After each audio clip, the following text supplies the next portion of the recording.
Hey, what's up, guys? Welcome to another episode of Sunday Funday, and this is going to have some Battlefield 1 gameplay on it, so I hope you guys do enjoy the gameplay. I'm getting a little bit better at the game as time progresses. Haven't really had a lot of time to play it because of the fact that from Tuesday to today, which was when I'm recording this commentary, I've been in the field. And this Sunday Funday episode, for those of you guys who don't know the Sunday Funday series, if you didn't catch the last one last week, there's going to be a series every Sunday, or most Sundays, because, you know, might be busy sometimes, but every Sunday that I can push one out, I will, and it's going to be about stories throughout my military experience, like stories from what I've experienced throughout my time in the Marine Corps. I'm still active duty, for those of you guys who don't know.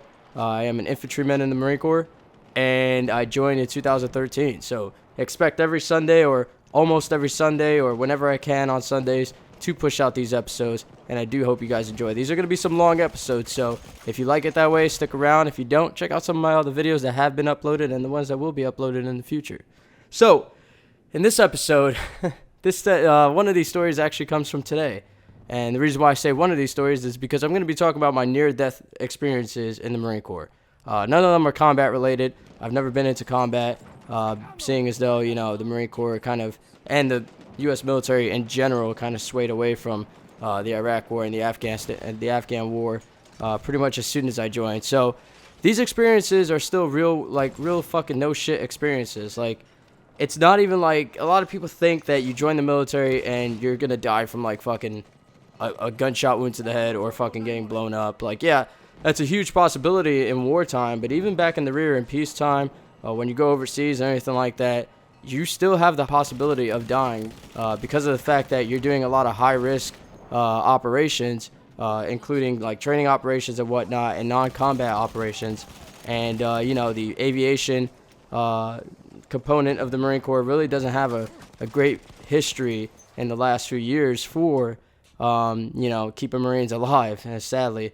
But on the other side, you also have a lot of elements out there in nature that's going to try to fight you and going to try to kill you. You know, it doesn't matter how big you are, how tall you are, how tough you are, how jacked you are, how many deployments you've been on, how long you've been in the Marine Corps. It doesn't matter. You could be a special forces dude, you could be straight out of fucking SOI or boot camp or basic training, whatever you want to say, and the same shit is going to take you down. And two of these cases, I have 3 cases of almost dying. 2 of them involves insects.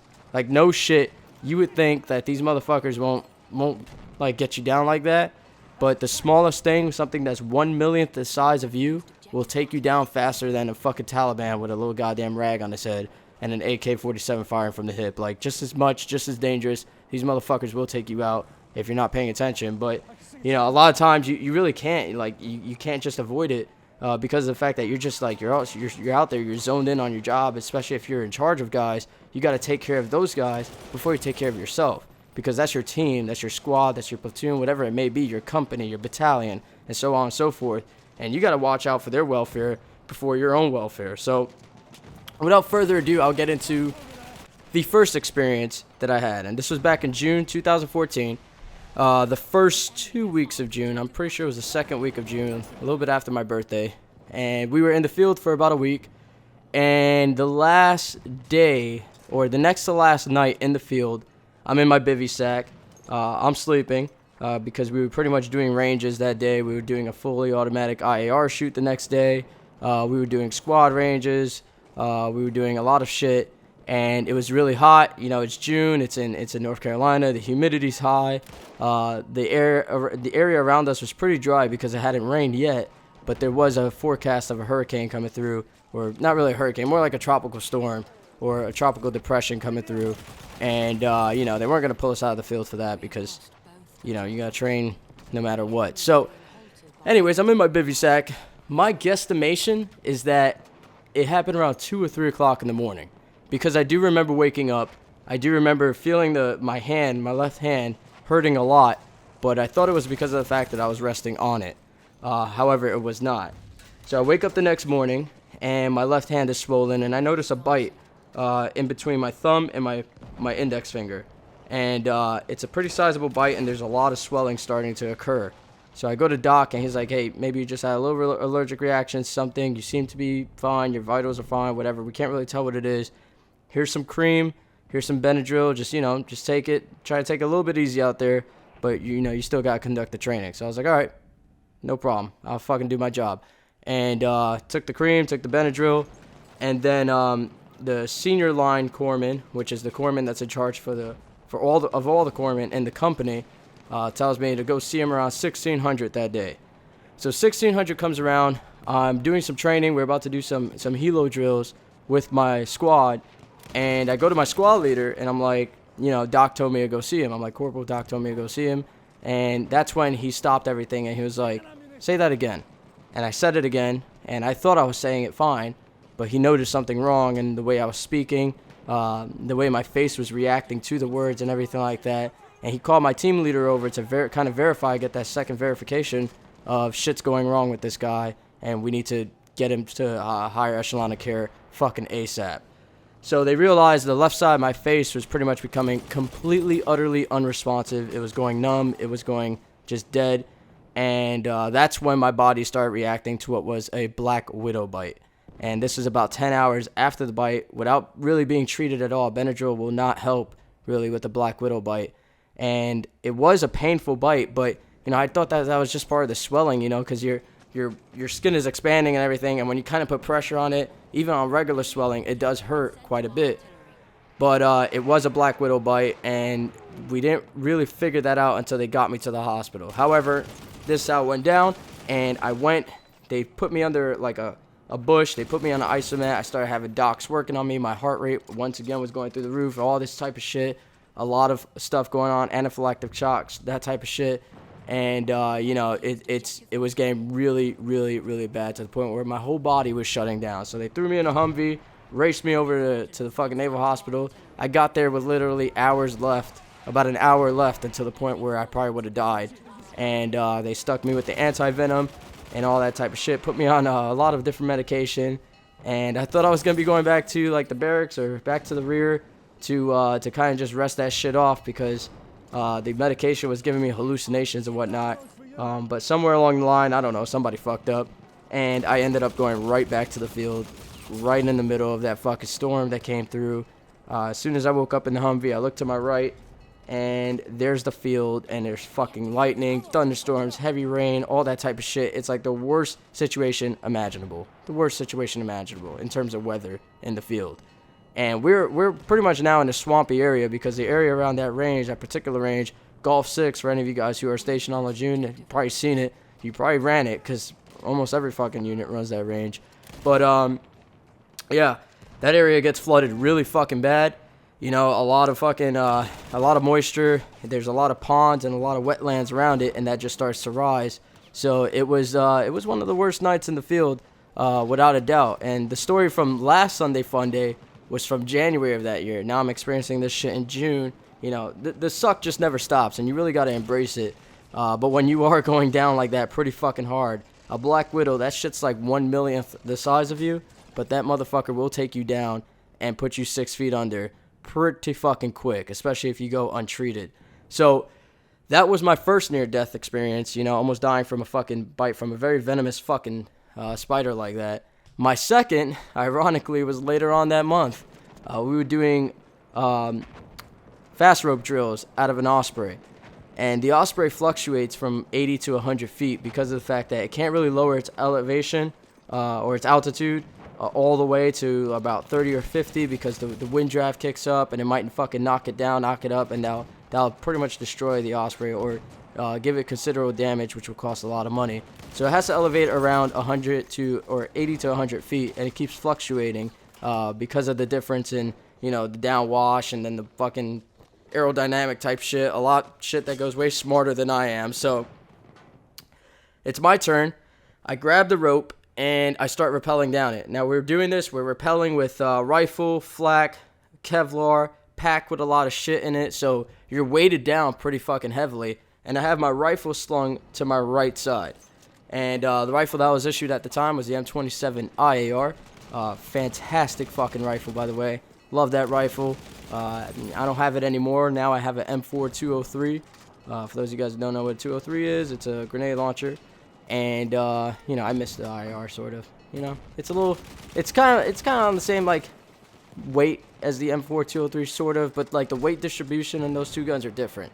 The IR is kind of top heavy. The 203 on the M4 just makes it all front heavy, which is the reason why I like the IR better. And the IR is fully automatic, and it has the SDO, and you can fucking the accuracy on that is a lot better because it has a free floating barrel. But that's besides the point. So it's my turn. I start roping down.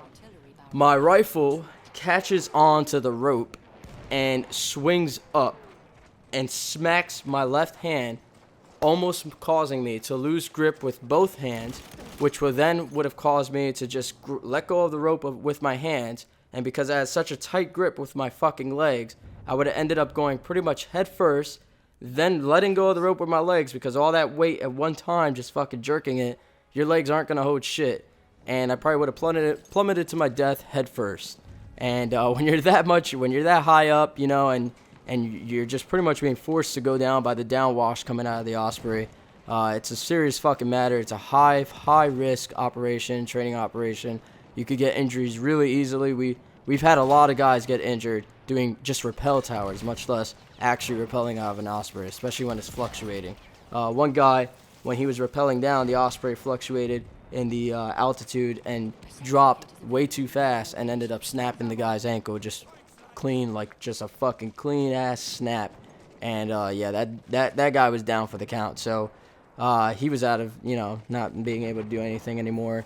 The injury was pretty serious for him. I don't know how he's handling it now that he's out of the military, but you know, those are things you actually think about before doing all this shit. You know that you could fucking end up dying or getting seriously injured, but you know, you do it anyways because, I mean, you're not going to just pick up your shit and walk off. It's like a pride thing. It's a thing of, you know, you're not going to just do that to your boys. You're not going to leave them there and that sort of shit. You know, you can't just go home and be like, well, you know, I fucking tried. No, it's either you go home and say you did it, or you go home with your fucking head down and, you know, be ashamed like a little bitch. That's pretty much how it is. So, now the third story from today. And the funny thing about it, a little while ago, you know, I was talking to somebody. We were just shooting the shit about all the harsh times we've had in the fleet and whatnot. And I was talking about my fucking near-death experiences, and they were talking about theirs. And I was just like, well, it's happened to me twice. And they say everything happens in threes, so I'm really not looking forward to the next one. And today it happened. It was a pretty serious, but in my opinion, I don't know, it just felt kind of quick, like everything happened fast. So we're out there, we're training. We just got a new batch of boots, new guys, new joins, new Marines that just graduated from boot camp, then SOI, and then they come to the fleet. So now we have to train them to our standards, to the way our unit does things, our SOPs, all that shit, and kind of make sure they're on the same page as everybody. So we're out there practicing how we establish an ORP, or objective rally point, for patrol-based operations and whatnot, and how we, you know, move in and do a bunch of shit. And I'm in charge of 2 guys in my team right now. I'm going to be losing 1 guy actually tomorrow, and then gaining a guy back, a new guy. So that's besides the fact. But we set into our side of the ORP, and I'm more focused on setting my guys in so that way they got the good spots. And then I'm just like, all right, you're set right there. Just fucking go prone. Bam. I go prone. I'm in the prone. Just fucking covering my sectors, make sure they're covering theirs, you know, make sure everybody's doing their job and getting some training value out of it. And then I start feeling a lot of burning, a lot of like stinging and all this shit. And that's when I notice I am laying in like the most active fucking ant pile I've seen to date. And this was a big fucking ant pile, and I didn't even realize it because I was paying attention to my other guys. But I lay down in it, and I'm being swarmed by hundreds of these things. And worst thing is, I'm fucking allergic as shit to fire ants. These aren't regular ants. If you guys don't know what fire ants are, they're red. They run around super damn fast, and all they do is dig themselves into your skin, biting you. And they do have like kind of like venom. It's ant venom. And when you get bit, you can see it looks like pus, but it's actually not. What it is, it's like the fucking like dead skin tissue or some shit like that. Because of their venom, it's more so. I may be wrong. I may be like a little bit off of it, but you know, I know I'm somewhere in the ballpark of what they do to you. But I had hundreds of them swarming me because I was in that ant pile for about a good 15 seconds before realizing it. They were up my sleeve, down my blouse, underneath the flak and Kevlar and all that shit, all over my neck, and I started getting bit. So I looked at Doc real quick while hitting them off. I tell him right away because I actually got bit by an ant, a fire ant, just a single one, a few weeks ago. And my left hand, from one ant in between the pinky and the ring finger, my whole hand swelled up like a fucking balloon for a few days. So I look at Doc, I'm hitting them off of me. I'm like, fuck, fuck, fuck. Just fucking trying to get them off of me because that shit is painful as fuck. And I just look at him. I'm like, Doc, it's about to be a bad day. I'm fucking allergic. And that's when he's like, fuck. You know, because he knows shit's about to get really fucking bad. If it was just one, it might not have been that bad. But when you get bit by fucking hundreds of them at the same fucking time, it's about to be a bad fucking day. And it was. It went all downhill from there. So as soon as that happens, I automatically notice the first sign of anaphylactic shock. And that's my heart rate soaring through the roof. I'm feeling extremely hot. I'm starting to sweat. I'm starting to feel that swelling in my neck, and my airways are starting to tighten and get shut, making it really incredibly difficult to breathe. And I start losing consciousness, shit like that. I'm starting to go out of it. And I start explaining to Doc what happened the last time I got bit on my hand. And he saw the swarm of fucking fire ants that hit me pretty fucking hard. So he gets up immediately, pulls me out of there, and we start going to the safety Vic, or it's a Humvee that's pretty much there, designed just to pretty much in place in case an emergency happens. By the time I get there, I am completely going out of it. I'm starting to fucking like pass out for the feeling of throwing up. Anaphylactic shock is hitting pretty fucking hard, and I'm just lying on the ground fucking seeing the goddamn light, seeing the other side as I'm struggling to fucking breathe, you know. And that's when the second doc comes out of nowhere, and he's the one with the EpiPen because the current doc that I was with, his expired on deployment, so he couldn't use it. So the second doc comes out of nowhere with the EpiPen, stabs me in the leg with it. That shit hurt like a motherfucker. I actually Googled the goddamn EpiPen needle size. I mean, I've seen them before. I've messed with EpiPens before, but honestly, I've never fucking seen the needle. I've just seen them, and I know how to use them. But I was way too out of it to give it to myself. You know, I looked up the fucking size of the needle later, and I'm like, holy fucking shit. So, you know, my left thigh right now is, like, still in a good amount, a little bit of pain, but, you know, nothing I can't handle. But, yeah, I was really going. I was really going. If not for that EpiPen, I guarantee you my airway would have been shut, and I probably wouldn't be speaking to you guys right now. You guys would probably be getting the video uploaded that I fucking died. Because if you can't breathe, you ain't living. That's just that's how it's gonna go. They bit me all over on both sides of my neck, and the swelling was just incredibly big.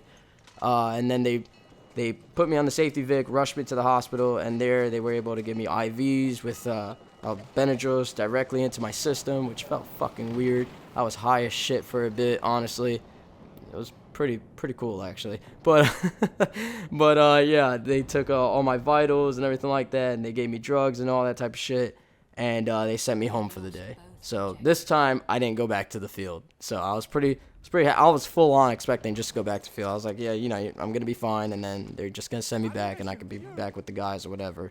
You know, I would much rather. I'm not saying I'm not gonna much rather be here, but you know, I don't really mind if they would have sent me back to the field. This was gonna be the last night anyways, and I just chill with my boys, shoot the shit, and that's really what we do. You know, I kind of miss them right now because yesterday we were fucking dying of laughter at all the stupid shit we were saying. But yeah, that's one of the things I'm definitely gonna miss about the Marine Corps when I get out. Just like my brothers that I fucking made inside the Marine Corps, dudes like James, Aaron, Nick, all those guys. You know, we just chill together and we just shoot the shit, say the most dumbest shit, make each other laugh just to get through the fucking rough times. But yeah, that's also besides the fact. But yeah, those are my 3 stories of coming pretty much near death. You know, because of the fact that you really don't think that something that small is going to make such an impact on you. Like I said, it doesn't matter how fucking big you are, how jacked you are, how tough you are, how many deployments you've done, what branch of service you're in. If you're in fucking Navy SEAL or a private in the goddamn fucking Air Force, I don't even know if they call it as a private, but, you know, it doesn't matter who the fuck you are. Like, that little fucking bug, it's going to get everybody the same fucking way because it's designed to do one thing, and that's take your world, flip it upside down, you know, and just fuck you up. I was actually about to start singing the words to Fresh Prince of Bel-Air, but they kind of slipped my mind. Yeah, I'm right now, I took Benadryl and shit like that to kind of, like, and they gave me steroids as well to make sure that reaction doesn't start happening again. So I'm a little out of it, but I'm giving it some strength here on my commentary. But yeah, if you guys are in the military and you have some near-death experiences, I want to fucking hear about them in the comment section, whether they're combat related or not. If you want to talk about it or not, that's up to you. I'm a pretty open guy. I talk about whatever, especially with you guys. I talk about my personal life at times and shit like that. I don't care. I don't really give a fuck what people think about me. It's my life and it's not yours. So, I mean, it is what it is and it's not what it's not, So, I hope you guys enjoyed this commentary. I hope you guys enjoyed the story. Pretty crazy 3 stories right there, It's definitely a humbling experience, I will say that as well. Like I said about the being jacked and being tough and all that, it brings you down to a level where you're like, I'm not the fucking toughest shit on the block. I'm not the hottest fucking piece of whatever out here, Shit can't kill me. Shit will kill me. And shit will bring you down and whatnot. So it's a humbling experience. It really is. And I'm just thankful for the docs that are there. I'm thankful for our corpsmen. Big shout out to all the corpsmen out there. If you ever served in the Marine Corps as a corpsman, big shout out to you. Fucking Marines, we fucking love you because you got the drugs, you got the smokes, you got the laughs, you got the chow, you got the snacks and all that shit. So we love you guys for you fucking corpsmen out there, you crazy bastards.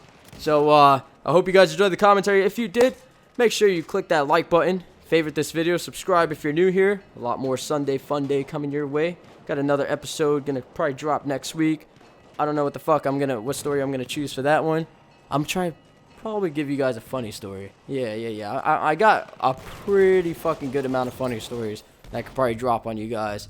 But I'm definitely gonna have to plan that one out because, so many fucking stories I forget like a lot of details in them. And I really, if it's a funny one, I don't want to miss a detail for you guys. I think you guys are really spun up on like the military persona, pretty much. I know a lot of you guys out there, from what I've seen in my comment section, a lot of you guys are really interested in the military and whatnot. So that military persona kind of attracts you to my channel, I guess. And, I'm glad on that because you could kind of understand our humor. There's only 2 people in the world that's going to understand Marines. That's Marines themselves and the enemy. Everybody else has a second-hand opinion. That's pretty much the way it is. Like, you're not going to understand our humor and shit like that fully, but, you could kind of be spun up on it. So, like I said, like, favorite, subscribe if you're new here. Until next time, guys, hope you guys enjoyed. Peace.